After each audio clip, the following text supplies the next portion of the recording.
eks ole. Ma annan sulle seda sõna ja siis... Hästi aeglasti. Kuidas see hakkab välja nägema see ettekannet? Mul on siin selle mälupulga peale. Nii. Aga siis me peame kohti vahetama pidevalt. Jah. Ma tahaks näha ka, et ma vajutan. Sa pead siia tulema, igaüks, kes tuleb, kes räägib, tuleb siia. Pasan teha siit koha pealt. Sina pead ka... Kui sa slaide vahetas, siis saab teha, jah. Sina pead püsti seisma, Meelisa seda käes hoidma. Ja, tere. Päris äge. Kuule, see saab Eesti ürituse ära teha juba. Lahkime, meil on juba 30 eestlast. Tulid siin Saksamaale sagijantile. Miks sa ära lähed? Oli just peaks põlevad. Sorry, this is a computer. Yeah. It's just sorry.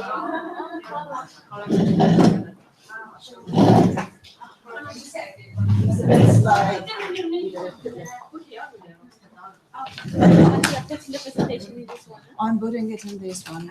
Yeah, this one. I'm just trying to multitask.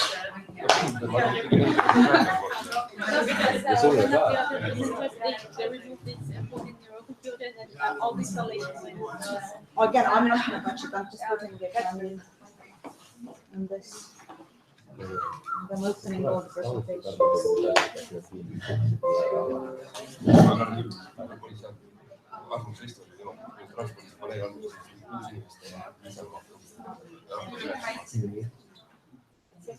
Tuli lõpuks juurde ka. Ja siis tuli lõpuks juurde mingi järsku.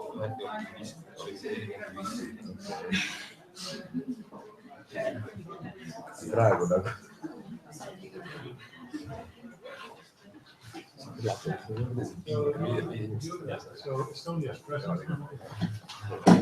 Hi, I'm Anela. Yeah. Yes, Nick. So I've got your presentations here. Yes, I'm just putting them on here. Unless you want to change yours again. Let's not change it too often. What? We have no time for these details. How many other speakers are there from our side? So there's no one else on our side. Yes, they do. Yeah. And what did we agree? Like Estonia goes first? Or? Yes, we have an agenda. Very good, we have an agenda. That's always good.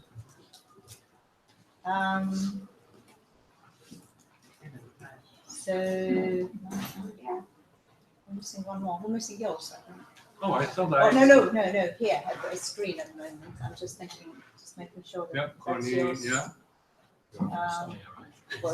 Yeah, that's seems to be all good. All working, all good. Nothing messed up. So far, so good. Yeah.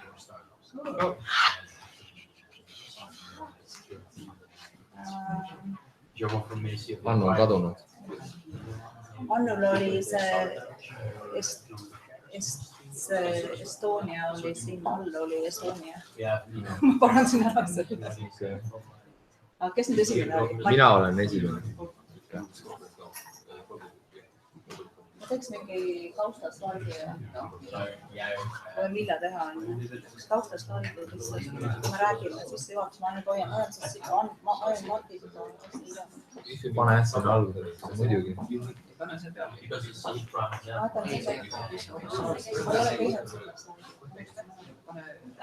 Tšau. Yes. Oled ka kohal või?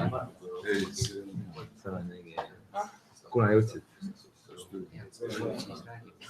Kus on vibe on sees juba? Sellega siin sa küsimusi küsib.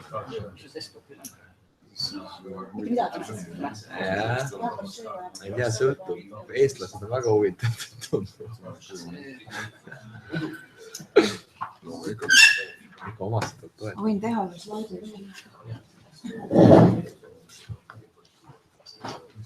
Tere. Annu.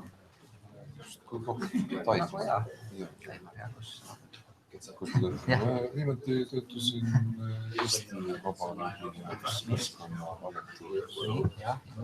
meil oli ja nüüd ikkagi. eelmise on Keskkonnaagentuur. Sellest tulid. Miks sind üldse siia on? Miks või? Sest et ma tulin kohtuma kirjasõbraga, see ei näe ju nime nagu, vaata. Seda ma tulingi, et noh, et kaugemalt siis suurem. Ja mingi salajane inimene. Salajane? Noh, ei ütleks. Mitte ka liiga avalik. Kirjasõpr on alati meeldib kohal. Kes seda miks küsimust esitas? Ma ei mäleta, sina või? Miks küsimust? Keegi küsis, miks ma siin olen. Mina küsisin, miks see siin? Ja mulle meeldib käia, kus on soojem, kõrgem. Et see on huvitav. See on tõesti. Aga ütleme siis niimoodi.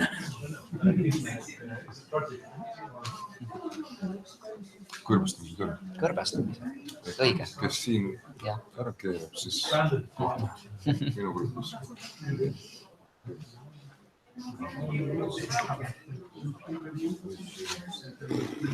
Kui ma selle praegu ära tõmban ja siia panen selle kava peale tagasi paneks, mis lahti enne slaidid jäävad alles või kaovad ära?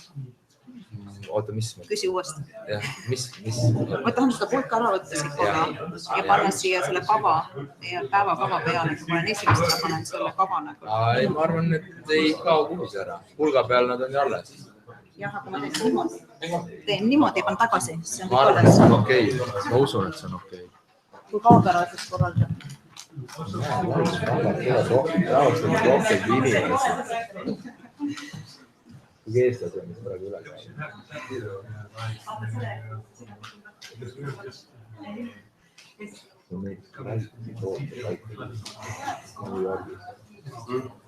Toolide paikast.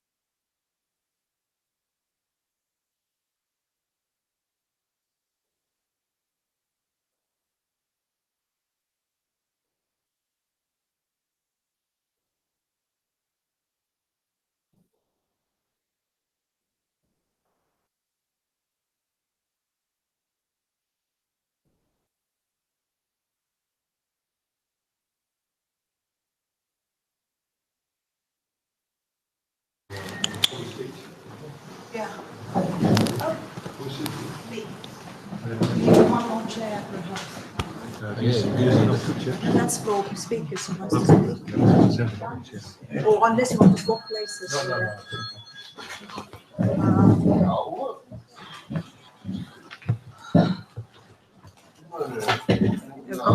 A couple more minutes.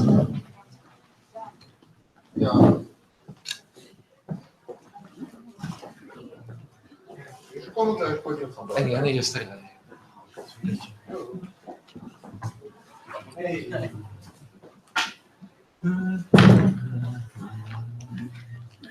Ready? Everything okay? Yeah, I think we're a bit disorganized.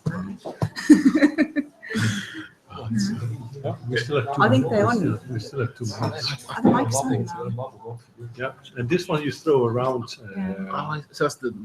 Are the mics on all the time? You want to switch it? Yes, you have to switch it on.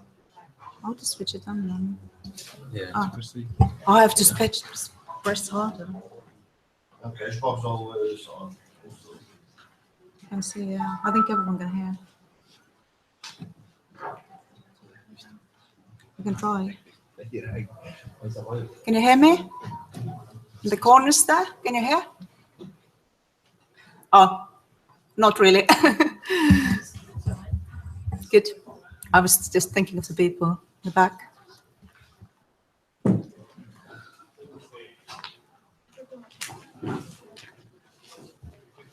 Let's wait for a couple of more minutes and we'll start then.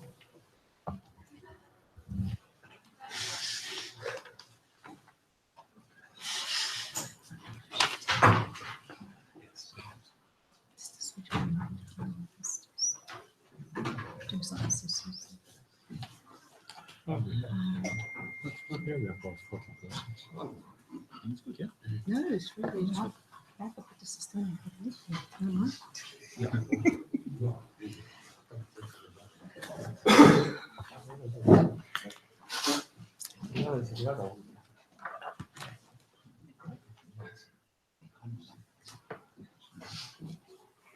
Just give it a couple more minutes. It all comes out of the Estonian side. Sorry, they all come. Ah, then your fan club, the door will open, your fan club will walk in. So we start. Exactly. It's a Dutch side coming, isn't it?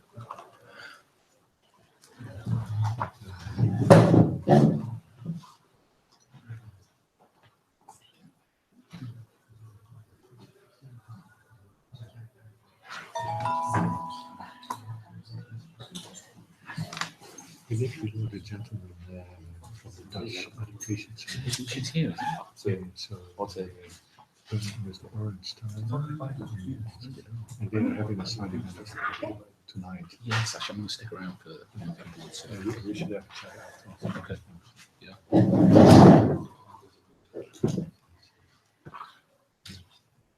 Shall we? Oh, Sure. there's one more person coming in too. Or No, no, yeah, no. yeah, they might. Yeah, they might. Okay. Yes. Oh, they did. Yeah. Okay. Now we can start. Now we can start. Yeah.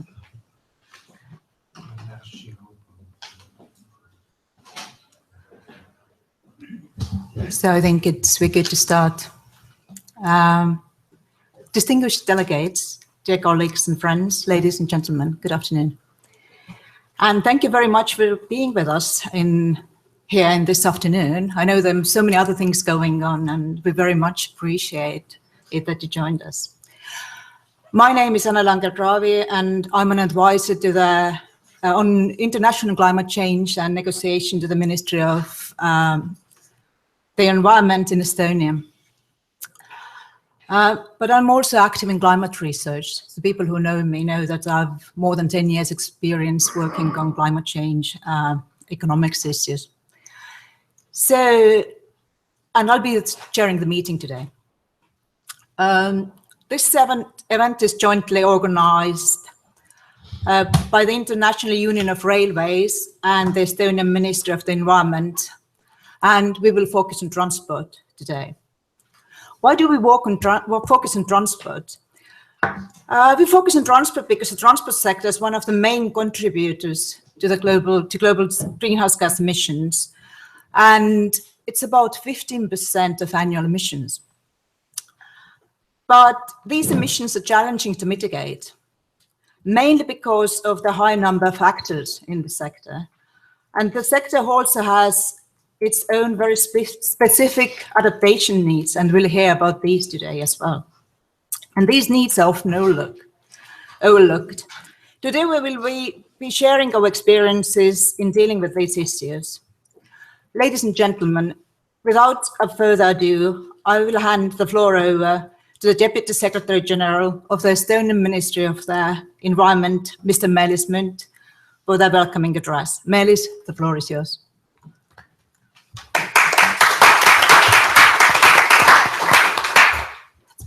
Thank you very much, and good afternoon, ladies and gentlemen. It gives me a great pleasure to welcome you in this side event focusing on transport and its mitigation and adaptation opportunities. I would also like to extend our thanks to International Union of Railways as well as Partnership on Sustainable Low-Carbon Transport for being the associates of this event. It's needless to say how important the transport sector is for us. The growing demand for transportation is increasing, and as it correlates very directly to economic growth and population growth. So we cannot go further without having a transportation. But in the light of the Paris Agreement, and given the increasing demand, in order to meet our long-term goals, the transport sector has to take some initiatives in order to become more environmentally friendly and less carbon emitting sector. And the shift to low emission mobility has started, and I think the pace is only accelerating. There are various initiatives taking place. Many parties are working on finding new alternative, less polluting energy sources for transport sector, either electrification, either hydrogen, biofuels. Car manufacturers, they are working with engine technologies, innovation in order to pursue the zero emission, low emission vehicles. But also we cannot neglect the increasing the necessity to increase the efficiency of transport systems by making the most of pricing, ICT technologies, embarking new business models. So there are various of initiatives available, many untapped potentials which are there to be grabbed. So I think the transport sector has a huge opportunity to become even cleaner than they are than the sector is at the moment, and especially given the increasing demand for transportation.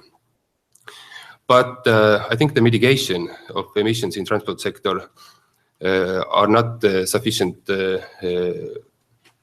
enough. When we only talk about mitigation, we also have to focus on adaptation and climate resilience of transport systems. And that's not only because the transport sector is affected by the negative impacts of climate change, but it also can deliver the sustainable development goals. And also, I believe that there is a huge economic case embedded to transport sector. And if you consider the transport systems, transport network, road construction, and taking into account the possible climate change effects and climate change impacts. So I think that putting more focus on climate resilience of transport systems, it also has a huge economic opportunity. And I think that the financial and economic considerations, either constructing new transport infrastructure or refurbishing existing ones,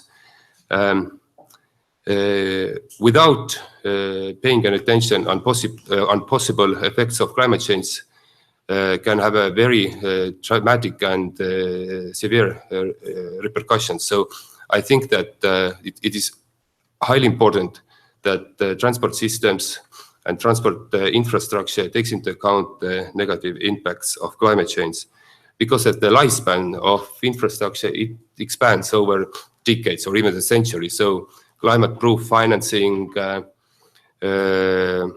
well elaborated and thought through planning, it's crucial in order that transport infrastructure are also climate resilient. And as regards Estonia, we recently adopted a climate strategy for mitigation in order to reduce our greenhouse gas emissions 80% by 2050 compared to 1990. But we also adopted a climate adaptation strategy.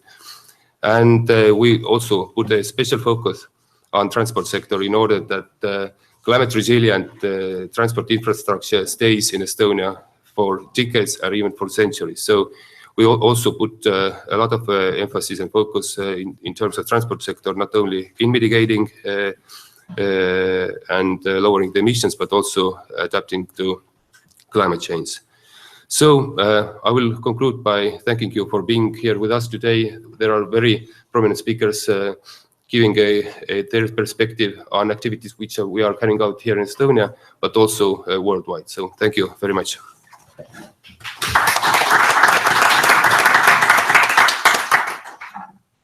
Thank you, Meelis. And our first speaker is Mr. Mart Raamat. Mart is an advisor to the ministry in Estonia, to the environment ministry as well. And his work is focusing on energy issues, energy efficiency, renewable energy, and so on, so forth. And Mart is going to speak about sustainable transport as a way of boosting innovation and local economies, and he will give you examples from Estonia. Oh yeah.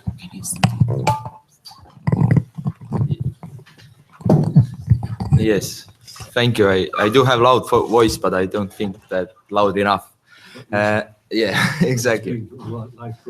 Okay, for YouTube, for YouTubers. So, dear audience, ladies and gentlemen, dear colleagues, I have great pleasure of being in front of you today in such a great event and to present, let's say, the Estonian transportation story. But I think it's important to start from the beginning on the side what Annela and Meelis already pointed out, that transportation is a major and growing source of greenhouse gas emissions. Today it is 14 or 15% of global emissions, but it is estimated that this will grow significantly because passenger transport up to 2050 will be two and a half times as it is today, and freight transport shows a graph from OECD where they are predicting the future of passenger transport, and the growth is immense, and even more so in the freight transportation, which really grows like a threefold.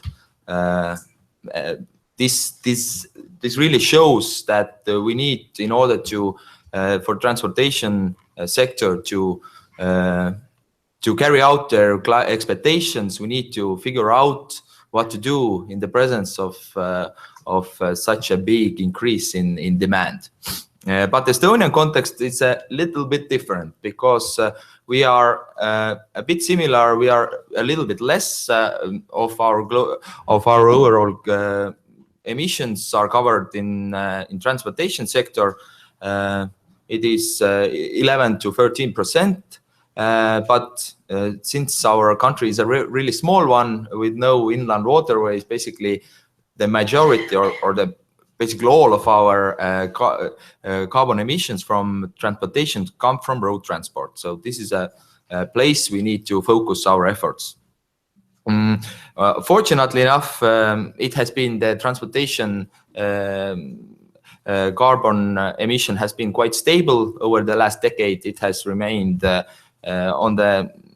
it has grown only like 10% or so, even in the presence of really much higher rise in transport activity, road transport activity. So this indicates that our vehicle fleet has become less polluting, but we must say that we are not still there where we want to be, because we have still one of the most polluting vehicle fleets in European Union. So this is why we need to focus our efforts on road transport. And what is more, the international goals or targets that Estonia has agreed to, renewable energy target to have 10% of renewable energy sources in transportation fuels by 2020. This is our main target, and we plan to use mostly blending of biofuels, of liquid biofuels, in order to fulfill this. But I think the key and one of our biggest challenges is to cope with the effort sharing regulation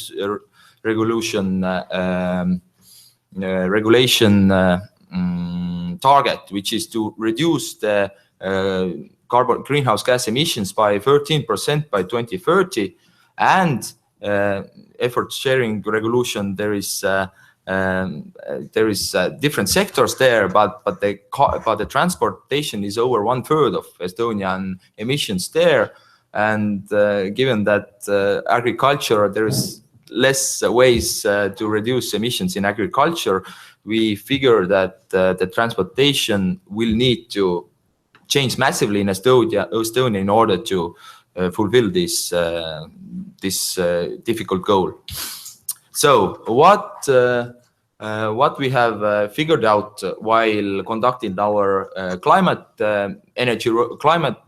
roadmap, as well as our energy sector development plan, we have seen that we have a vast amount of unused resource currently. We have a huge area of grasslands which is currently underutilized. We have and we have basically so much resource that we could substitute 1/3 of the currently used fuels in the Estonian transportation sector with biomethane. These feedstock come basically from grasslands, which are there is a potential of 1.4 million tons of grass that could be used for production of biomethane, also from residues from agriculture and industrial processes. But there is we have calculated that there is a significant positive effect. Each million cubic meters of biomethane creates a significant amount of added value. And what is most important, this will be within local communities in rural areas, where it also helps to create additional jobs. The regional development in Estonia is a problem, and we see it as one way of reversing the currently negative trend.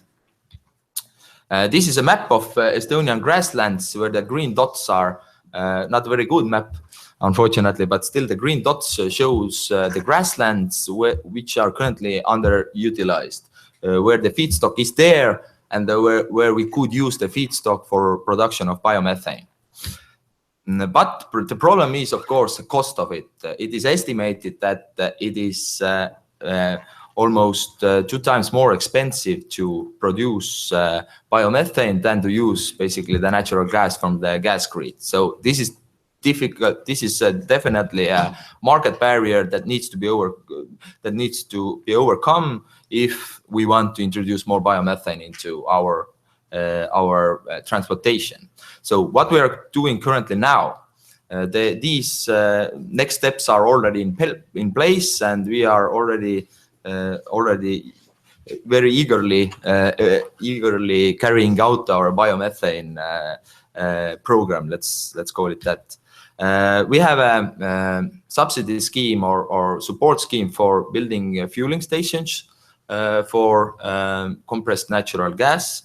The support scheme is not very extensive, but still, currently we have 6 operational stations in Estonia, and the plans are to build 31 new ones from support of this funding scheme. And these are Estonian map, and these dots are all new biomethane or natural gas fueling stations. So this covers very well regionally Estonian needs. So if all these plans are implemented, we don't have problem that we cannot buy ourselves a CNG car because there is nowhere to fuel it. There is if these projects were to be realized, we will have quite a significant amount of places where we can fuel our cars. Also, how to overcome this market barrier that it is significantly more expensive, the biomethane. Estonian government currently is using a support scheme subsidy scheme for public transport. So they are covering the price differential for bus companies who are using biomethane. So they have the bus companies have to have a they have to have a supply agreement with biomethane producers, and they will get a subsidy on using this locally produced biomethane.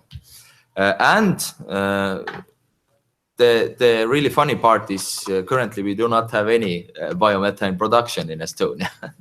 So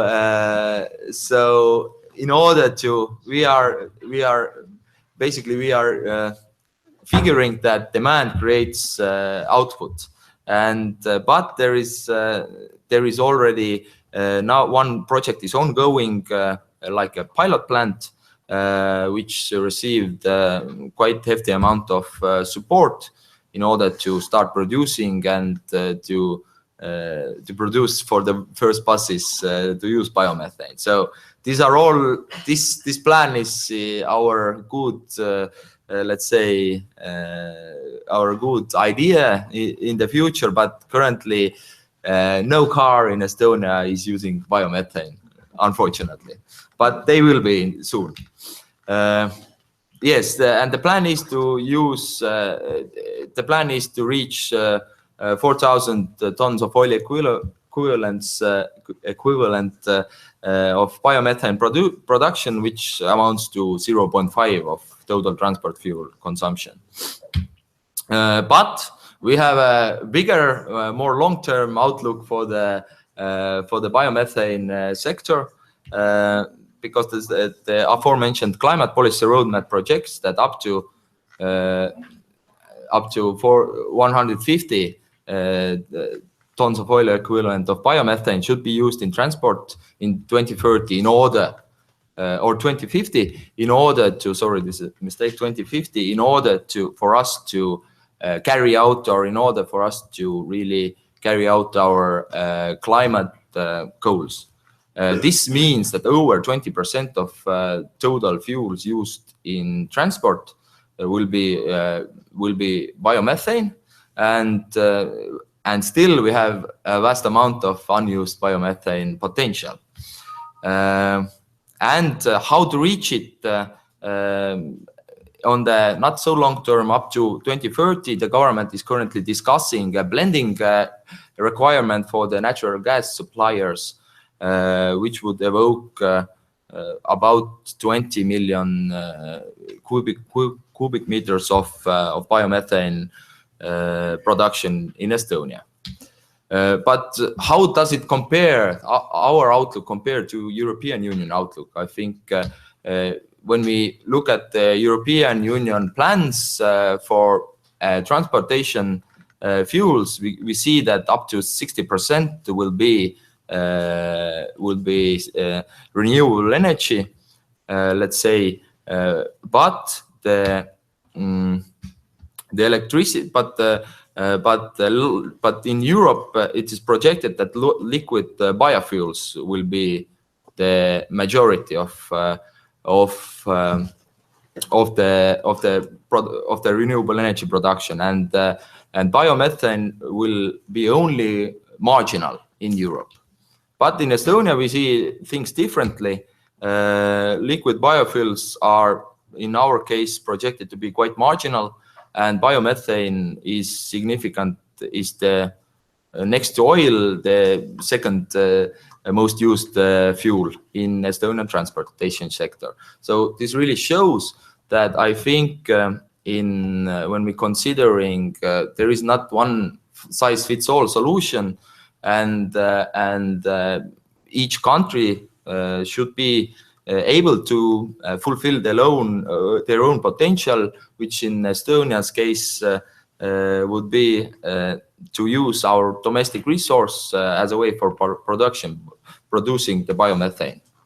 But I think maybe even the more important of the two let's say, two sectors is freight transportation, because as you see, there is a huge demand increase for it, but this is from International Energy Agency World Energy Outlook, but it shows that in freight transport, electricity won't be used, or will be used only marginally. So what this means? This means that demand will increase, and this will, and most of this freight transport will be based on still good old internal combustion engine. So this really shows that there, in this case, there lays the ways how or the things we need to tackle. What are the main challenges in the freight transportation, and where should we focus our innovation activities? I think the electric freight transport, there is little talk about it, but there are still plans. I think very interesting picture of a Swedish trolley truck. But this means that you need to significantly scale up the innovation. And what is and I can now show a good example from Estonia. We need to have different scale solutions.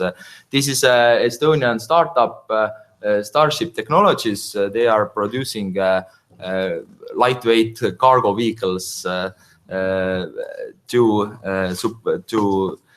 bring goods to the customers. But the problem there is as well that the institutional framework must be there to support these activities. For instance, in the Starship situation, there is definitely we need to have a legislation in order to have self-driven vehicles on the roads. Again, the second, I just come to conclusion. The second, I think, the most important part is fuel efficiency. We need, if the sector uses still liquid fuels, we need to be, the sector needs to be very fuel efficient. Because of the fact that we need to have more efficient lorries, and we also need to basically enhance our other solutions there. Again, good solution comes from Estonia. Our own startup, our second startup, Skeleton Technologies, they are producing these small or bigger ultra capacitors, and they have figured that this could significantly decrease the fuel need of big trucks to using this curse system. So, but the question there is as well that the policies should be there in order to support these innovative solutions to come on the market. So basically what I want to say for conclusion is that coming to passenger transport, I don't think that there is a one size fits all solution, and the countries should be able to fulfill their own destiny, let's say. But there is definitely a need to have a significant, to have a suitable market interventions in order to introduce these solutions to the sector. And I think the key there is, again, we need to continuously support the innovation and focus on our activities on the there where it's possible to reduce, increase efficiency and reduce the pollution. I think this is, thank you from me.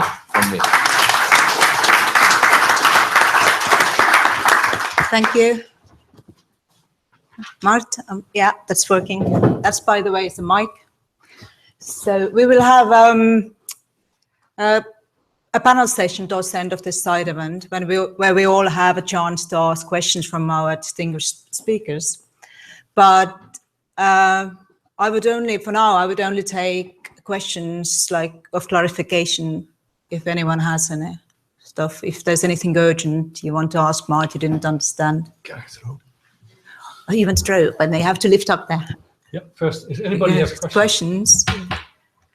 No? Then thank you. Yeah, Okay. I'm probably not going to throw. I'm going to just take it to the. Okay. Would you like to catch it? Anyone? Thank you very much for this comprehensive presentation. I have a question. Maybe it's a silly question about the emissions related to biomethane, comparing with the emission related to the gas or the fuel. Regular fuel. If it is, it's not clear for me the comparing each other. Let's say that since the biomethane will be produced only from really the biomass, let's say straw, manure. These will be calculated as zero emission that derives from burning it, because of the regulation that we have currently in place. Thanks. Anyone? Okay. Please. I might use it. Yeah. I might use it for chairing. So I will continue with speakers from the Estonian Ministry of the Environment, and our next speaker is Mr. Anu Lamp. And he will talk to you about the emissions trading to support electromobility and other climate-friendly transportation in Estonia. Anu has more than 20 years of experience with renewable energy development and emissions trading in the private sector and also in the government sector. From 2010 onwards, he was the main architect and manager of Estonia's Green Investment Scheme in cooperation with several EU countries and Japan. And that scheme enabled to implement a number of greenhouse gas mitigation projects in Estonia. So we're moving from Estonia's very ambitious plans to reality and we'll see what's done already. So Hannu, the floor is yours. Thank you, Annela. So you made a good introduction as Mart was speaking more about the future. So I speak of our practical experience, and I'm very happy that we were able to utilize the Kyoto Protocol to the maximum effect to implement a number of mitigation projects in a number of sectors, from energy efficiency to renewables to transportation. So, and I don't know how many of you follow the Article 6 discussions. That is quite hot at these conferences. So all that relates to the design also of the future cooperation mechanisms under the Article 6.2 and 6.4. So there are some, I would say, valuable lessons to learn from the Estonia's case. So we called it the Green Investment Scheme, and it was about trading of the governmental surplus emission rights, called AAUs, under Article 17 of the Kyoto Protocol. So the whole idea of emissions trading is to enable to implement projects at areas where it is most cost efficient. And often these cost efficiency is not the only benefit. Often these projects and programs, they associate with a lot of environmental, socio-economic and other benefits, including innovation, transfer of technologies, etc.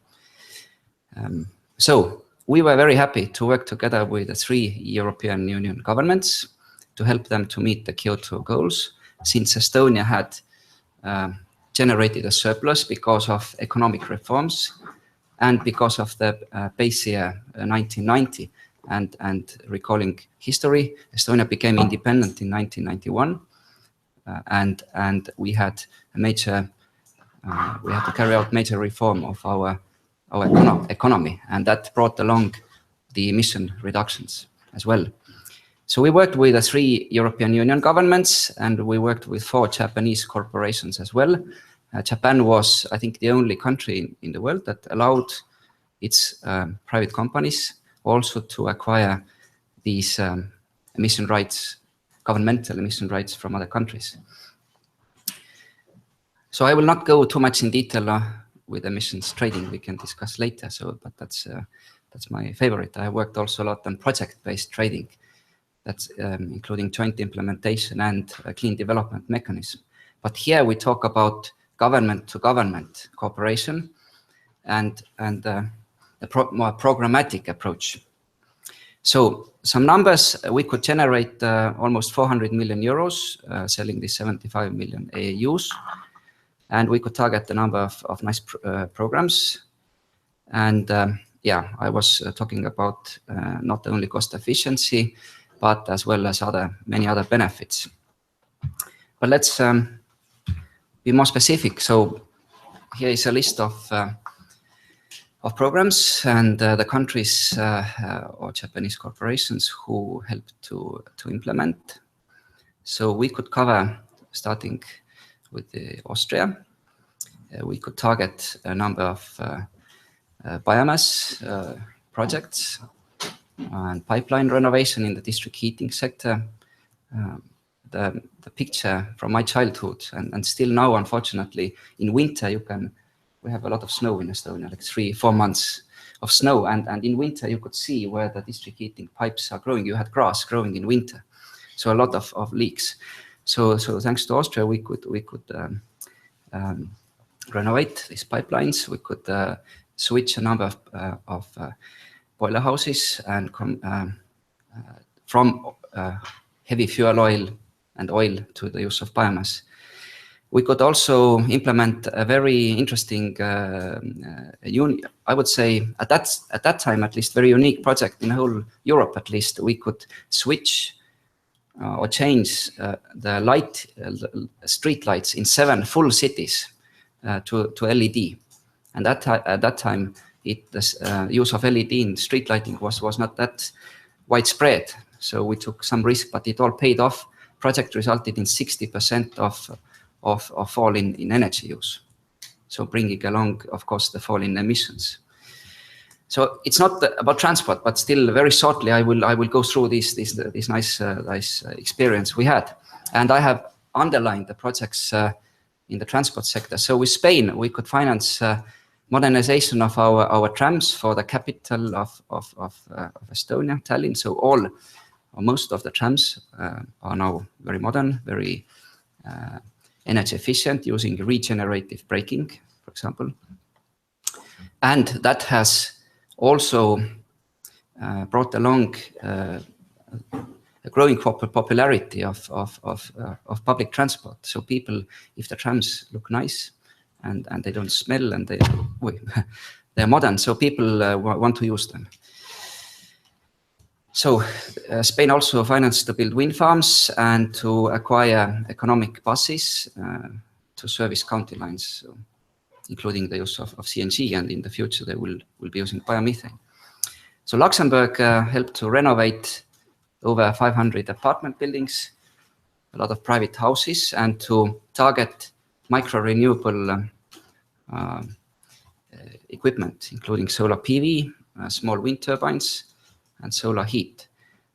So again, this is an example of when you, and that is years ago when these technologies were more expensive, and you need to help to bring them to the market so that people can understand and be ready for the adoption when the technology becomes cheaper. What we have seen now over the years with solar PV. When we targeted this, solar PV was 3 times more expensive in 2012 or 13. So now when you see your neighbor having a PV plant and the cost has come down, you want to have one as well. So, okay, Japanese corporations, they help to finance energy efficiency of public buildings, to renovate public buildings, schools, kindergarten, to be energy efficient. And not only energy efficient, but also resulting with much better indoor air quality. So that's a side benefit. So we should not always, ideally, we should not only talk about CO2 and greenhouse gas reduction, but remember these side benefits. So even if the project doesn't lead to too much emission reduction, but you have a better indoor air quality, then people will benefit. And then I will speak more about the countrywide electro-mobility program financed by Japan and more specific by Mitsubishi Corporation. So a very interesting case, and that's why I will focus on that. That's in the transport sector. So,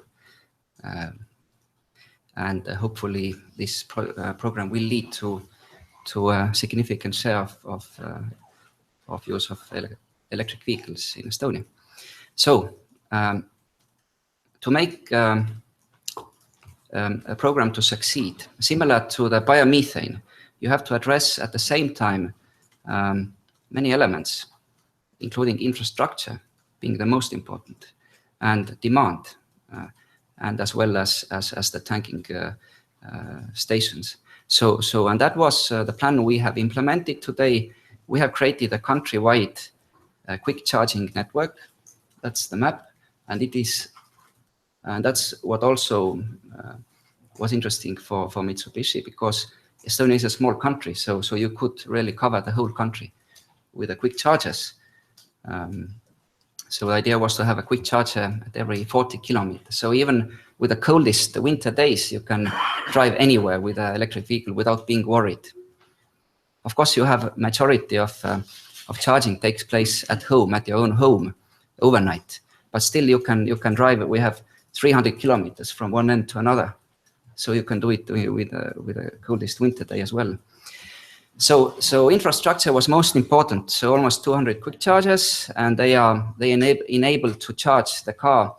Let's say to drive another 100 kilometers in summer, it takes about 20 minutes, and in the winter a little more. So you stop for a coffee, and a quick charge, you can go another 100. Yes. So we're in a hurry. Yeah. No? If you have 5 more minutes. No, Thank you. We said you can stop for smoke and charge. Yes, you can do that as well. So we also provided grants to people to purchase and companies to purchase the cars. So this ended with about 657 electric vehicles on the roads. And also very unique, we handed over electric vehicles to the social workers working in each municipality. So each municipality got at least 1, 2, and some of them got more, 5 electric vehicles. So they have been using them now over many years to service the people, and that has helped to promote electric vehicles and also to save money for municipalities at the same time. So quite a good situation. And they were the very early electric vehicles. But proven to work very well in the cold Estonian winter. Of course, you need to change a little the behavior. When the car is driving at full charge today, 100 kilometers in winter, 150, 200 kilometers in summer with one charge. But the next generation is already coming to the market with cars driving up to 300 kilometers, 400 kilometers. I'm talking about cars for the not the high end. We have Tesla, of course, but not many people can afford that. So we are seeing, so to put the long story short, Estonia with the infrastructure is now ready for the technology, for the moment when the technology becomes cheaper, so people can afford to drive, and that I see it will happen in a few years time to come. But otherwise, it would be very difficult and expensive for the private sector to establish such an infrastructure. So what we also did to create awareness, we established electric vehicle car sharing in 2 cities. So you can open, you could see an electric vehicle, you can open it with a mobile phone and go and drive. €3 per hour. Yeah. And the demo center. So also important, very important to note or point out that all these cars now purchased under this program, they have to use green electricity, because otherwise it doesn't make any point. So yes, that's it. And okay, a soft measure, yeah, to finish with all my lines. So you don't necessarily need to promote something with money. You can also change the regulations. So allowing the cars to drive on these public transport lines, for example, is a very it proved to work in Norway as well, as far as I know, and to park for free. So okay. Okay, thank you very much, Hanne.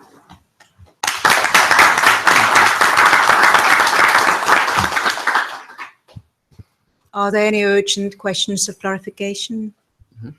At this point? So as I said before, we'll have a discussion towards the end of this side event, and then you can ask like more substantial questions. Thank you, Anna. And now we're moving from mitigation to adaptation in the transport sector. So you have heard what a small country, a very small country, like Estonia, has done already to move to greener transport and what their plans are. And now we move to adaptation in the transport sector and looking what could be done there and what needs to be done there. And our next speaker is Connie Hersinger. I hope I pronounced your name more or less right. Beautifully. Thank you. From the Slow-Cat Partnership, interesting name for partnership as well. And Connie is the Secretary General of the Partnership of Sustainable Low Carbon Transport, and that's what the Slow-Cat stands for. And that is the largest multi-stakeholder partnership on sustainable low carbon transport in developing countries. Through his leadership of the Paris process on mobility and climate change, he helped to raise the profile of transport in the UNFCCC process. The floor is yours. Thank you. I just wanted to congratulate Estonia because on one of the last slides where it said charging station under maintenance in the legend, but there were actually no red dots on the map. So it seems that every charging station is working. So I thought that was quite something. Adaptation, that I think it was mentioned by the Deputy Secretary General at the beginning, that if we want to have a complete profile of action on transport and climate change, we cannot ignore adaptation. And I think that is becoming increasingly clear, and that also this year, I think that with the Fijian presidency of the COP, adaptation is going to feature quite prominently. Very briefly on the Slow-Cat Partnership, which is part of the Paris process on mobility and climate. We're a multi-stakeholder partnership with over 90 members, and we were set up to ensure that sustainable transport is integrated in global policies on sustainable development and climate change. These are a number of the organizations who make our work possible, and you can see here also that the multi-stakeholder approach between development banks, private sector, NGOs, foundations, etc., is working quite well. So how did we go about raising the profile of adaptation? For a number of years, we had been coordinating activities on mitigation in the UNFCCC process. And one of the things that we are doing is that we're leading the work, and we're the thematic lead for the non-state actors on transport. But inspired and encouraged by some of our members, and where I think that the International Association of Railways deserves a special credit, that they also indicated, and they say that in their daily work, that they say like that, just talking about mitigation was not cutting it. And so based on that we say like, how can we raise the profile of adaptation? And as you can see in subsequent slides, there is really a need to raise the profile of adaptation in the transport sector also within the UNFCCC process. But so what we did last year is that we say, in order to raise the attention, let's come up with a joint declaration on accelerated action on adaptation in the transport sector. This was developed by a number of organizations, and this was endorsed by 55 organizations. It was signed by 395 individuals, and on the last day of the COP last year, we handed this over to the Executive Secretary, Patricia Espinosa, and you can see the link here. But basically, it is about raising awareness, building knowledge, developing the tools, and rolling out the tools, and to make certain that things get happening. So in 2017, what is it that we will be doing to make certain that more will be happening? First of all, it is always our view that you need to document what is there, so that in order to do justice to those people who are actually taking early action, but at the same time make it clear to the wider audience that what can be done. So within the UNFCCC, there are a number of instruments which are being used to record and to document actions, either on climate, either on mitigation or on adaptation. So we have the national adaptation plans, and we have the national adaptation programs of action. We are looking at where does adaptation fit in climate finance, and we're looking how does it fit into the NDCs.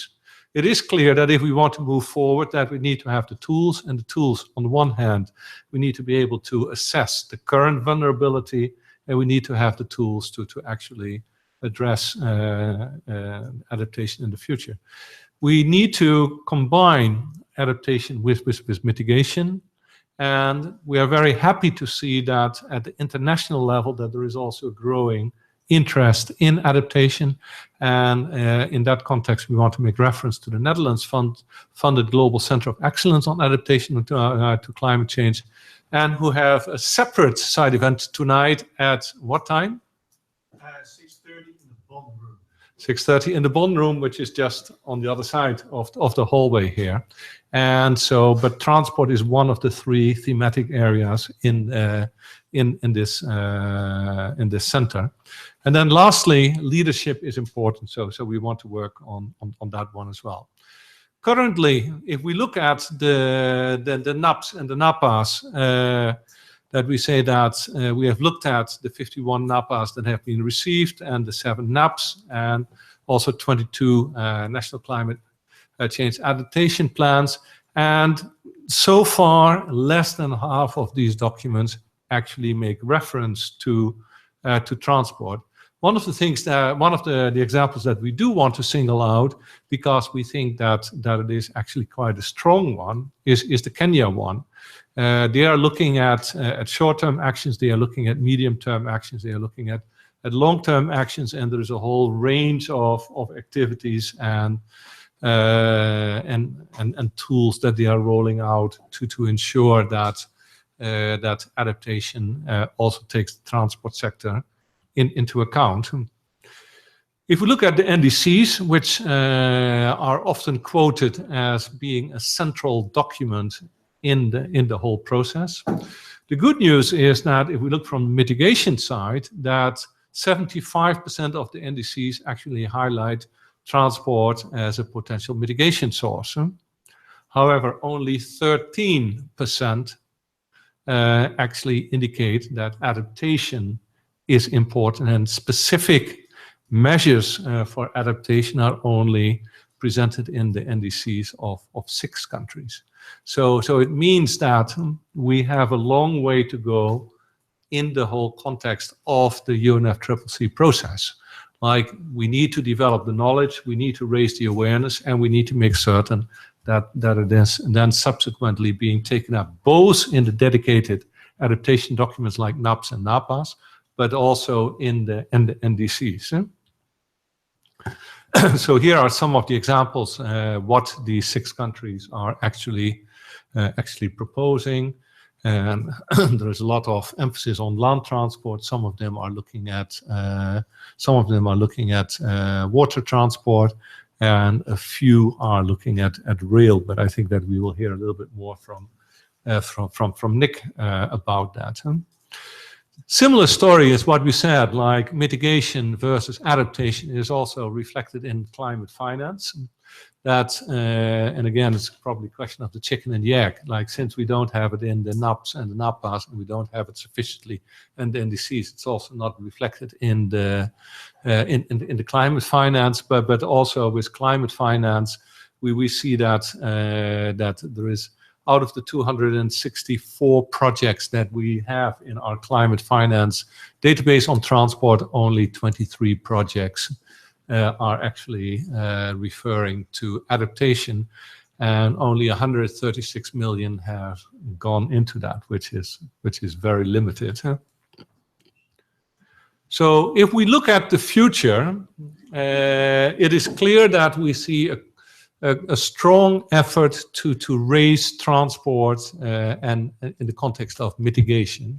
And one of the things that what we are doing in the PPMC is that we say we need to come up with a roadmap which actually indicates how we are going to get to the decarbonization of the transport sector by the middle of the century, and building on examples, for example, like that Estonia just mentioned. But I think of what was also mentioned in the first presentation is we will see a very rapid growth both of passenger and freight transport. So in our view, that this offers potential, because in many cases that transport infrastructure and those transport services do not yet exist. So the question is, how can we combine mitigation and adaptation for new infrastructure and services? Obviously, in addition to that, we will also need to retrofit the existing infrastructure.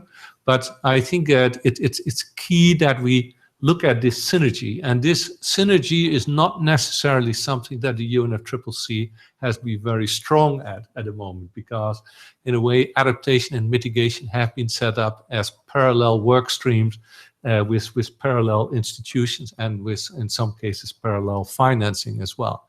So one of the challenges will be, how do we bring these two together? Then the last is that leadership. So what we are suggesting is to create something of a leadership forum on adaptation to climate change in the transport sector. Having leaders will help us to increase visibility for adaptation in the transport sector. And this will in turn help us to see greater emphasis on adaptation in transport in the UNFCCC processes, but also in other global and regional processes on sustainable development and climate change. And that in turn should then also lead to more financing as well. So sometimes we compare it and that we say that with mitigation, where are we now in terms of adaptation compared to where we were in the mitigation learning curve? And I think that we are at least 4 to 5 years behind. So at the same time, the problems are becoming much more prominent. So we don't really have that much time in order to catch up. And we acknowledge how difficult it is ourselves in order to actually get a more equal focus on adaptation and mitigation. So in that sense, I think like it's long overdue that we would actually have a center of excellence on adaptation, which can come up with the best approaches. And I would encourage you all to come to the side event tonight, and so to talk about this in more detail. And that's it from my side. Thank you. Thank you very much, Thomas. Again, are there any urgent requests of clarification? If not, then we'll move. Oh, yes. Yeah, one. And could you please also tell us who you are and your organization, please? Hello again.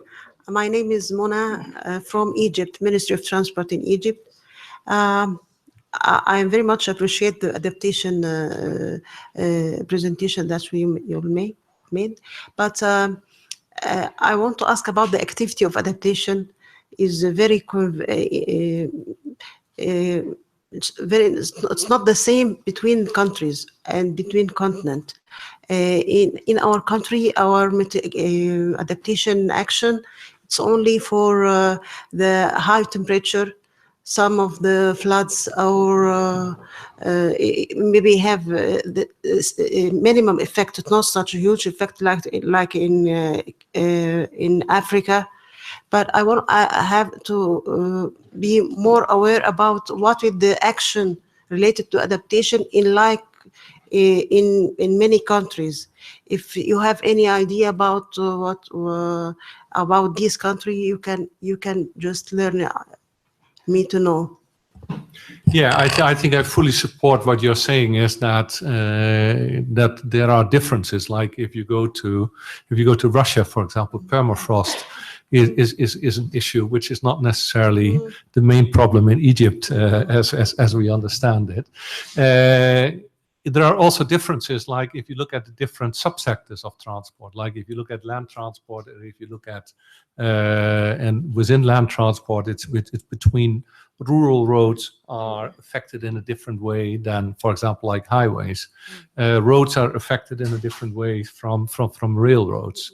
So one of the things that I think that what we are doing at the moment is to actually build up this library of knowledge, and that we say like, what are the differences between the countries? Because I think it's one thing to say that that each situation is different, because that would also create a little bit of a chaotic approach, that we would have to come up with a tailor-made solution for everything. But I think that, and this is why I said like we're 4 or 5 years behind mitigation. In mitigation, we have some kind of common language. If we talk about avoid, shift, improve, that we know, most of the people know what we are talking about. In adaptation, we're still developing this language.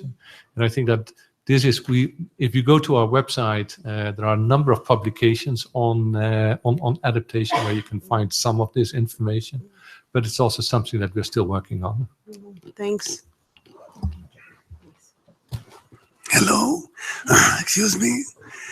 I'm from Morocco. I wanted just to share with you the fact, what you say exactly. You said that, for example, and we have to be aware that the adaptation for road transport, for example, is in practice in the engineering. And now, for example, in Morocco, in the conception of roads, they are implicitly taking into account all the experiences they had. And the way how we calculate le ruissellement, I don't know how to say it, is completely different today than 10 years ago. That means that at the engineering level, there is a knowledge and there is a practice. But what we need now is that the operator knows that this engineering approach exists and be aware of that and give them maybe a feedback to let the engineer getting more data and then to let the calculation and the estimation more integrating more the adaptation. I wanted also to add that because you wanted some example, in our countries we have sand problem, le sable, l'ensablement. It's something which for which Morocco and Egypt pay a lot of money. We have in Morocco all the roads. We have 3,500 kilometers of coast. That means that the elevation of sea level is a real problem. And for that means that I agree with you.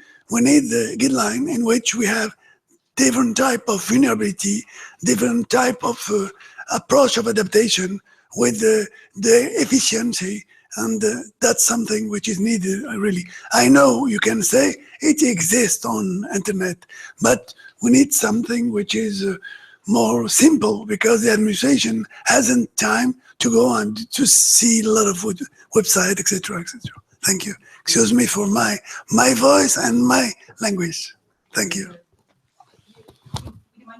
Yeah. Well, I can do it. Thank you for your questions. I think it's time to move on to our last speaker. And we'll continue with transport adaptation, but we will focus on railways now. And our next speaker is Nick Craven from the International Union of Railways. And Nick manages the Sustainable Development Unit there. The union represents the global rail operating community and includes 250 members from 100 countries on 5 continents. He's a qualified engineer and has worked on environmental topics for 15 years, whilst based in the UK, Australia, and in France. So the floor is yours, Nick. Thank you very much. I'd just like to start by thanking the government of Estonia and, of course, SLOCAT for co-organising this, particularly for Anela for chairing the event. Thank you also for the introduction to UIC. That's what it looks like on a map. We are the sector's technical platform. Together, our members represent about 95% of worldwide rail activities, and that's the operators and the infrastructure managers. Our mission includes sharing of experience, development of best practice, and benchmarking, and that's a lot of what I spend my time doing. And when we look at adaptation and climate change, that's certainly where we put a lot of resources and a lot of our efforts. I think Corny expressed it quite well, the fact that from our perspective, there's a lack of maturity around the discussion around mitigation. Well, we've been involved for a long time, and I think now we've got a well-developed database. We work with all sorts of partners. We've got a good handle on how much energy we use and our carbon emissions. But when we look at adaptation, that level of maturity on the discussion just simply isn't there. And as part of our response to that, we launched the Rail Adapt project, and that's what I'd like to talk to you about today. So we're about halfway through this project. So I'm in the process of raising awareness. I'd like to just present some of the preliminary findings, certainly asking for feedback. So we're organising a series of workshops, and we're talking to various stakeholders. When we look at railway adaptation, I think it's quite a complex issue, and there are many facets to this. So this slide sort of presents the approach that we're taking with the Railway Adapt project and some of the areas we're looking at. So I'll just run through a couple of these briefly. We're looking at communication. I think a lot implicit within that is raising awareness. I think, as Corny said, we need to raise awareness within the UNFCCC process, but also with a whole range of stakeholders and within railway companies as well. I think we really need to see a shift in mentality and understanding and attitude. Many of our organisations employ several hundred thousands of people. In some cases, it's over 1 million. And I don't think that adaptation is really at the forefront of these people's minds. So it's an enormous effort there to get everyone up to the same speed. We think we need to develop a common vocabulary. It's not there. It's coming, I think, through events such as this and through part of that stakeholder engagement. We need a discussion around extreme weather. I think it's been expressed before as extreme weather is common to all but unique to each. So I think that sort of perhaps picks up on what we heard from Morocco and Egypt as well. We need better relationships with meteorological data and their providers. We need access to the data. We need that to be low cost or preferably free, but we also need to develop the expertise in interpreting what that means for the railway sector. A transition of data and so that we can use it. That was clearly identified by a lot of our members in the last workshop we had on this in London a few weeks ago.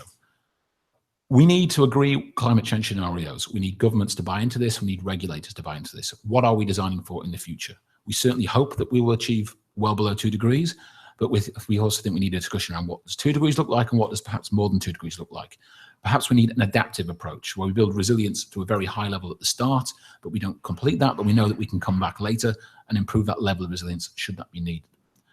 Asset management. I think that was perhaps picked up on in the questions before. There's this, I think it's in some parts of the discussion around climate change adaptations about asset management. And I think it's a little bit dangerous to make it as simple as that. There's a whole wider conversation, and I'll pick up on that a bit more in the next slide.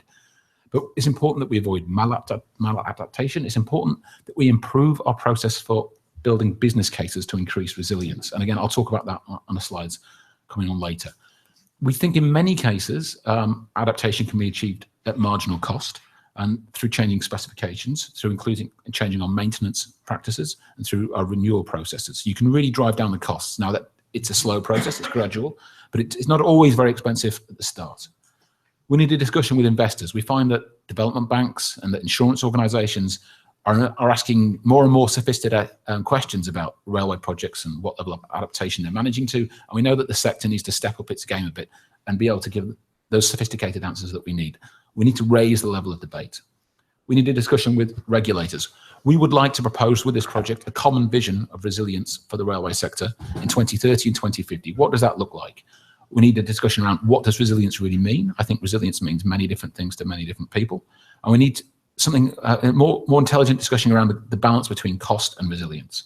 Where do we find the appropriate point of balance? What is an acceptable level of resilience? And how do we manage failure gracefully and then make sure that we bounce back in a cost-effective way?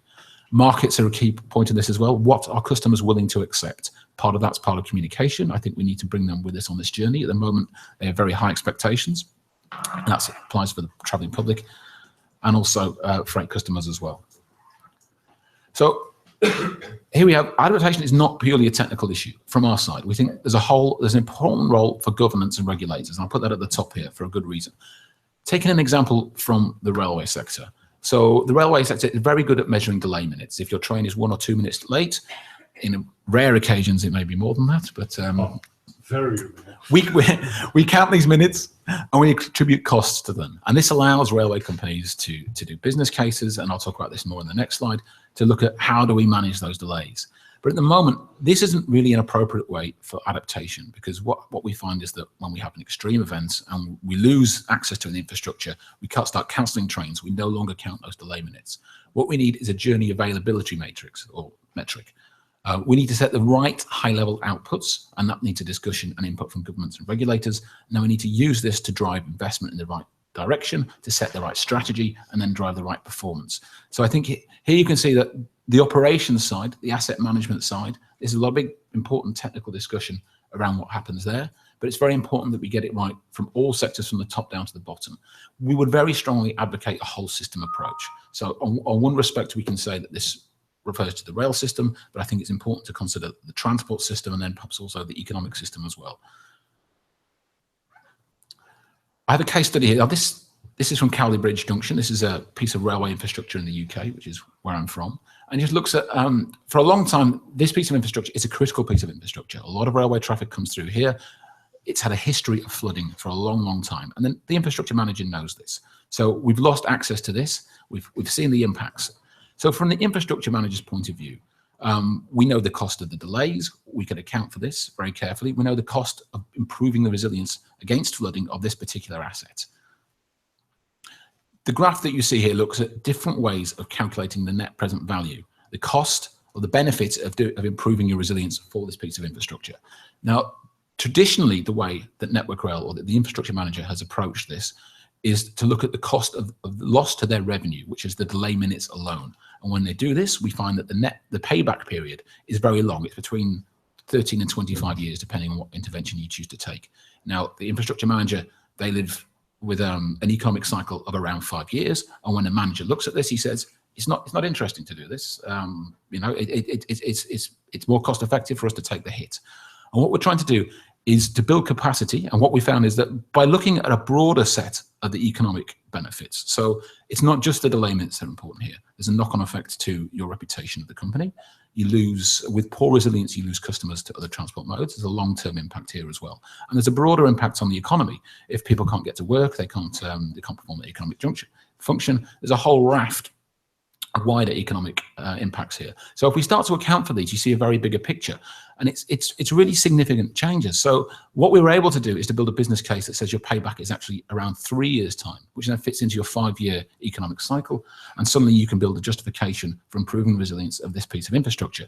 And today, as we speak, we are now upgrading the flood resistance of Cowley Junction in the UK by changing our approach. So it's an example of how capacity building, changing the mentality, changing the metrics and the approach that we use can change the behavior and allow you to make cost-effective adaptation and swift adaptation interventions.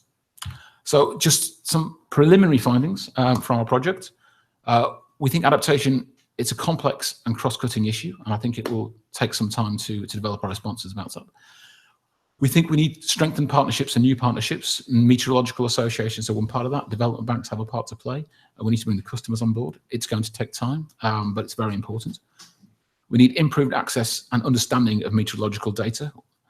Hopefully we can reduce the costs of accessing that data, and certainly we can improve our own knowledge of how to use it in the railway context, but also I imagine it applies to many other contexts as well.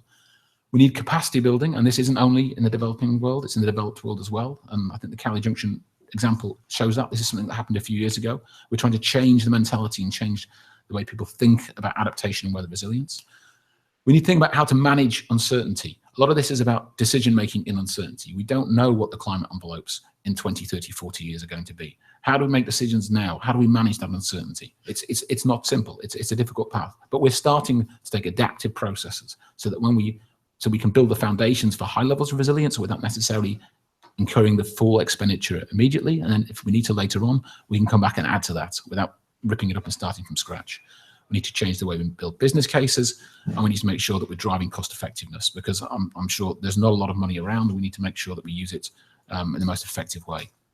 And finally, adaptation, sometimes in many respects, it can be achieved at marginal cost, but we need to get the specifications right. So when we're procuring new equipment and change our mind, it includes a higher level of adaptation, and we need to improve or change our maintenance practices, not always very expensive.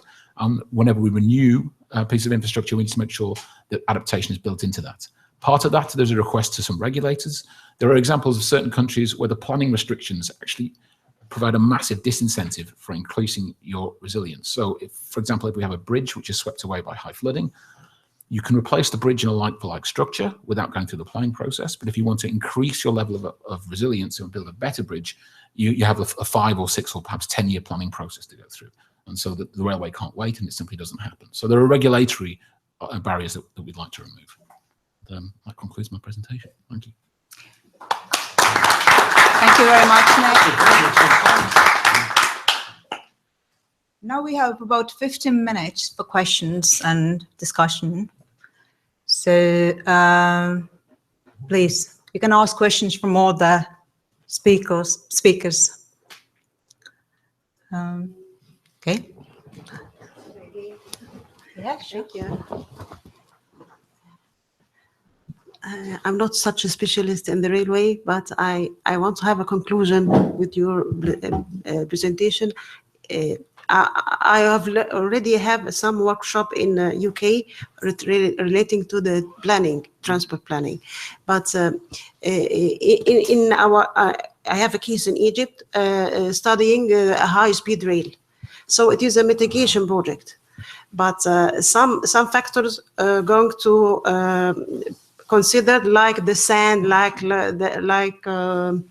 floods, like heavy rains, and make it elevated to avoid any trouble with the high-speed rail. These actions called a mitigation action or adaptation action, and have a value of money.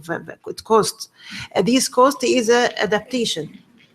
For a whole period of the project. Is it, I'm talking right or not?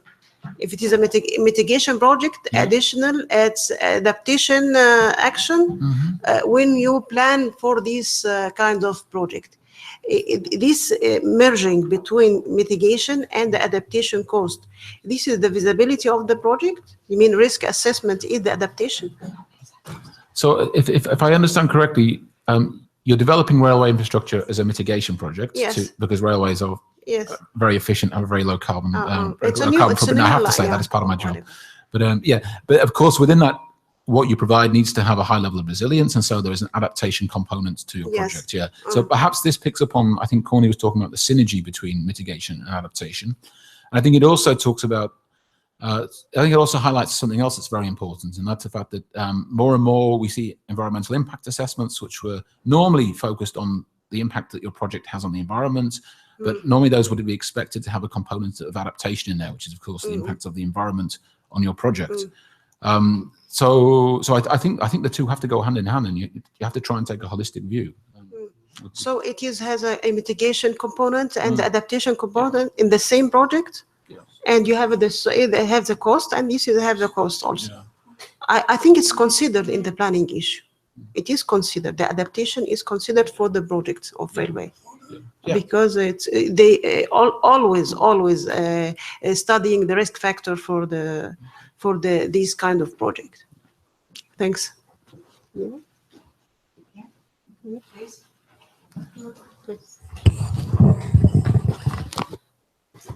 No, I don't know. Throw it. Yeah. Okay. Thank you so much. Yeah, thanks for all the interesting presentations. I just had a question for the last speaker. Sorry, was it Nick? Yep. I didn't quite catch why you were saying like measuring delays in minutes. Could you please also tell us who you are? Oh, sorry. My name's Fred. I'm from Uppsala University, part of the delegation, just as an observer, and I'm interested in transport issues as well. So yeah, measuring delays in minutes was an inappropriate way of measuring delays, because it didn't lead to the right kind of economic signals back, I guess. Do you mind just like clarifying that for me? Sure. So what we find is that when you have a major disruption, so the line is flooded and you start cancelling trains, at that point we stop measuring delay minutes, because the train is no longer delayed, it's cancelled. Right. And so when we look at really severe impacts, the delay minutes just simply don't capture when the infrastructure is down. And so we want to move to a journey availability matrix, sorry, metric, I should say. So we need to capture the availability of journeys. And that matrix takes into account like all the other things, like all the other effects that cancellation has, is it? Or? Well, yeah, I mean, so you start counting when you cancel the train. Oh, as simple as that. Yeah. So is there a train there or is there not? At the moment, it simply isn't recorded by most railway organisations. Thank you, Nick. I think it goes to the Colin. Thanks very much. Colin O'Hare from Ireland. I had a question for the Estonian Ministry of the Environment. That was a very interesting presentation on the public transport initiatives. I'm wondering whether you're seeing any shift in commuting patterns, whether you're seeing an increase in demand for public transport, or how is it panning out so far? And are there any challenges you're expecting on that area, or what your thoughts are? Thanks. Who would like to take this, Hanno or Melis? Melis. Okay, thank you. Well, thank you for this question, and I don't know whether Anno would like to compliment a bit, but indeed that's a tricky question, and of course, with all this planning, we are envisaging the shift from passenger cars to public transport. But I would say, as regards Estonia, it's a bit about the culture of our citizens to really stick to their passenger cars, and they really feel that this is something which is so relevant for them in order to have a passenger car and to be able to drive with it. In fact, as regards public transport, we have free public transport in Tallinn. But actually, those different analysis does not indicate that there is a much more demand for public transport. And in fact, this has more taken people or pedestrians to use public transport and not walking around. So actually, this has been the kind of a change in Tallinn, and not so much shift from passenger cars to public transport. But this is a matter of time when it will change. But of course, it just some time is needed to have it done. Okay, what concerns the electro-mobility, yeah, at the moment there are around maybe 1,500 electric vehicles on the roads in Estonia. It's growing slowly. As I mentioned, the technology is today still expensive, but falling. So we may see a big change in the few years to come, with the batteries becoming cheaper and the mileage improving. Yeah, so it could lead to a transformative impact, as we call. So, but I believe, yes, our government needs to do a little more in the short term to through soft measures, ideally also maybe grant measures, to grow the amount of cars. At the moment, the amount does not, the infrastructure is so large that the use of cars does not yet finance it. So we have to continue supporting it for a few years to come. Hopefully it will change. Like, for example, a lot of taxis in the capital and in another city, they have switched to electric vehicles. So they are quite heavy users of this infrastructure. And that's a way how to make it, yeah, to reach the break even. So yeah, we need to grow the critical mass. Thanks very much. It's ironic. I'm just thinking that if Ireland was giving the presentation and Estonian was asking the questions, it could be the same question and the same answer.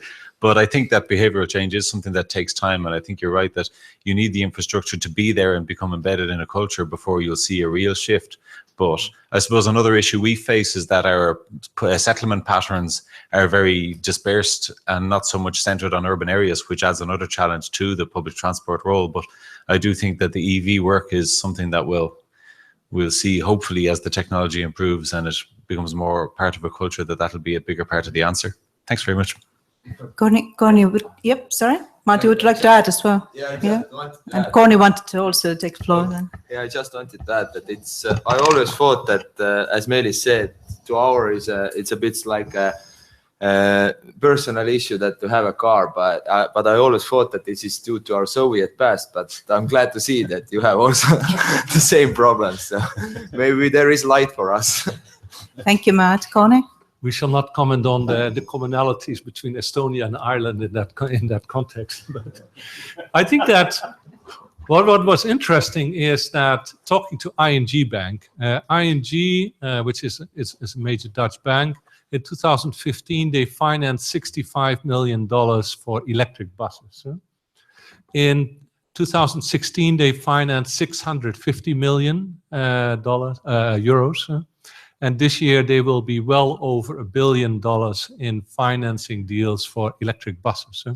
So our view is that if we talk about tipping point for electric mobility, in many respects, it's not the light-duty vehicles which will be the first to tip, but it will be transit within the cities. So the first will be the buses. The second, what we will expect to see is urban freight, because we see that a lot of cities are also taking action on that. And the third would then be the light-duty vehicles. And I think that when I was having breakfast this morning, there was a news item that there was a report coming out of Stanford, which says that in 8 years from now, we will no longer drive internal combustion engines. We think that this is somewhat optimistic, but at the same time, you're actually the fact that this is being picked up by the media and that this has been discussed in various parliaments across the world shows that we are really approaching a tipping point. Very last example in this context, I was in Fiji 3 weeks ago, and Fiji is using a lot of second-hand vehicles. What is the main second-hand vehicle which is being used in Fiji? Is the Prius imported from Japan. 38% of all second-hand vehicles in Suva and in Fiji are Priuses, and the same way as that you see it with the taxis in Estonia, like pretty much every taxi in Fiji is a Prius, which is imported for $8,000 from Japan. Thank you, Connie. I saw a couple of more hands. Yeah, please.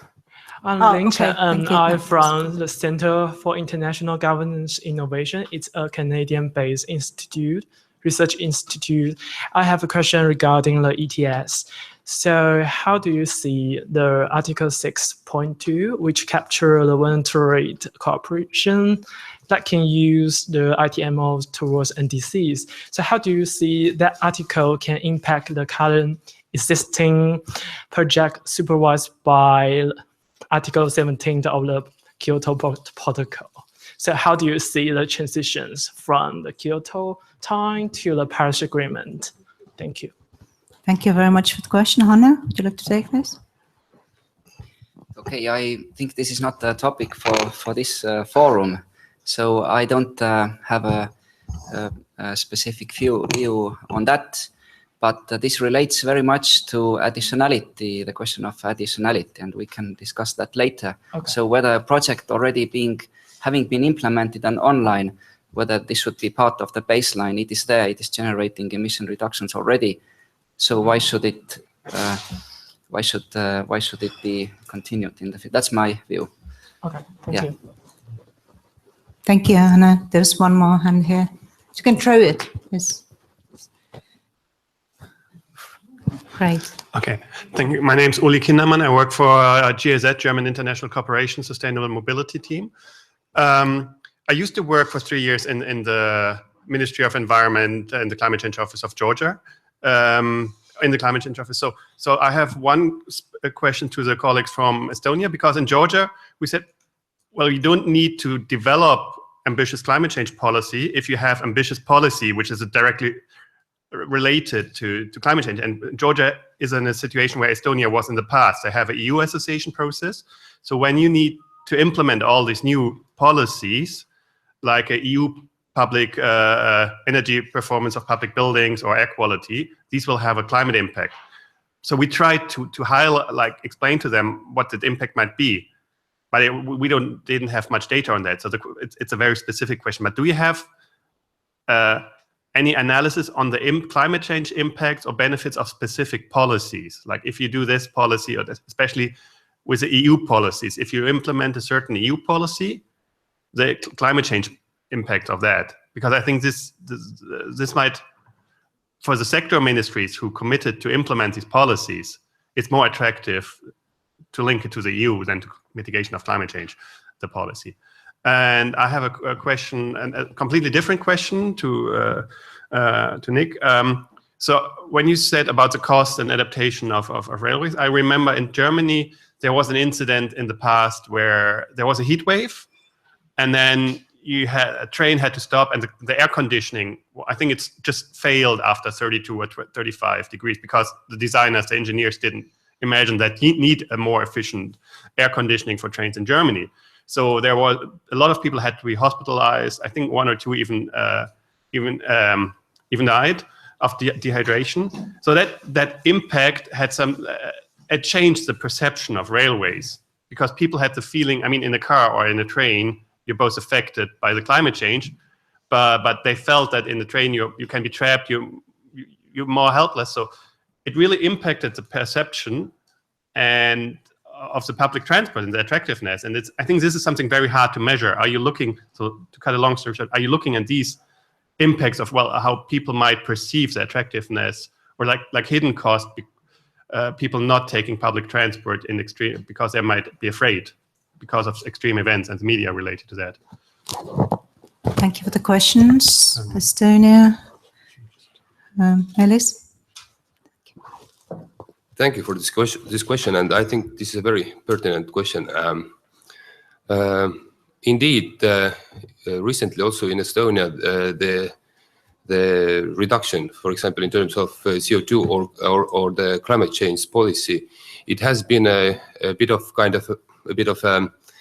collateral stemming from other policies interventions, and however, there has been an effect. So this kind of supports the way, for example, you brought out the case in Georgia. But we had a feeling that when we have in place a comprehensive, consolidated climate change policy document indicating the way forward, I think that there might not even be so much of a effect in terms of, for example, CO2 emissions, but these other elements which has to be addressed together with the CO2 emissions, for example, like creating jobs.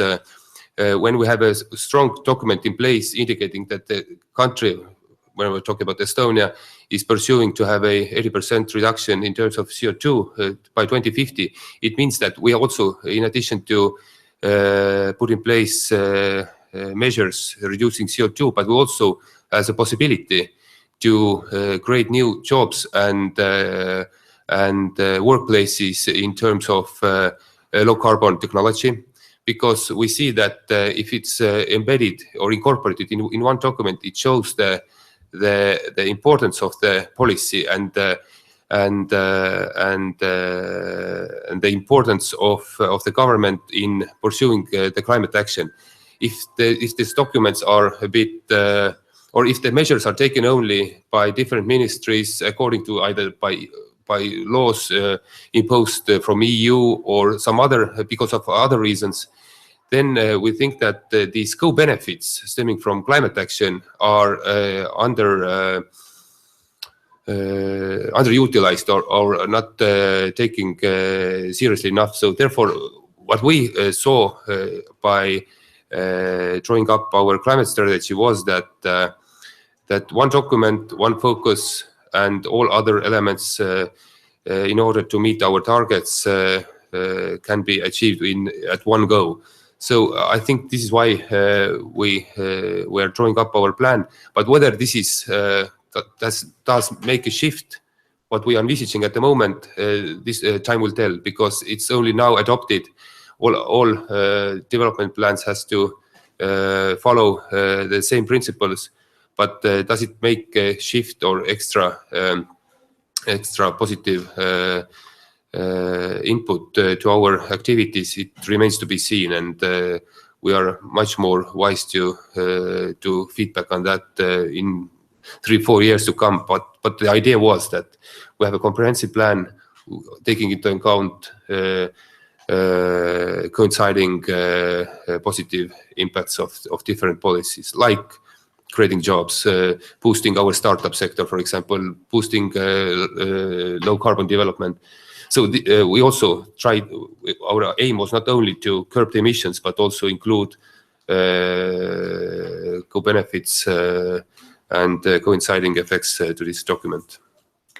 Thank you very much, Melis. Nick? So just going back to the point on the attractiveness of public transport and adaptation, I think it's clearly very, very important. And certainly, I think there are some very well-known examples of where railway companies have not got their communications right with their customers. And it's something that we are trying to look at within the project. I don't think we're going to solve the broader communications issues overnight. But we do need to be sensitive as to when we have disruption, how do you communicate that to your passengers? How do we I mean, educate them is one component, but certainly not only that. We need to move the conversation with our customers and also with the regulators on to a more mature level about resilience and impacts and what happens. And hopefully reach a point where it's accepted that there will be, I think we have to accept there will be greater disruption in the future. And hopefully we can bring everyone along on that journey to a greater level of acceptance. Thank you, Nick. I'm afraid we have to wrap up the side event now. Because we have to vacate the room for the next side event. And I would like to thank you, all of our speakers, and also yourselves for the very interesting questions and discussion. So, and let's do it the usual way. And maybe so 6 o'clock in Bonn, what was it, 6:30? 6:30, and tomorrow, the same room, the same place, the same time, a different topic. But this will be about mitigation of climate change and climate leadership on, Ramon? So leadership on low carbon transport. So this is again, and it will again be live streamed as well. So you can also, the presentations, will they be online? They will be there's been live streaming, and all the presentations on YouTube. Yeah, yes. So the presentations are on YouTube, but you have my card as well. So I'm happy to send you mine as well. Yeah.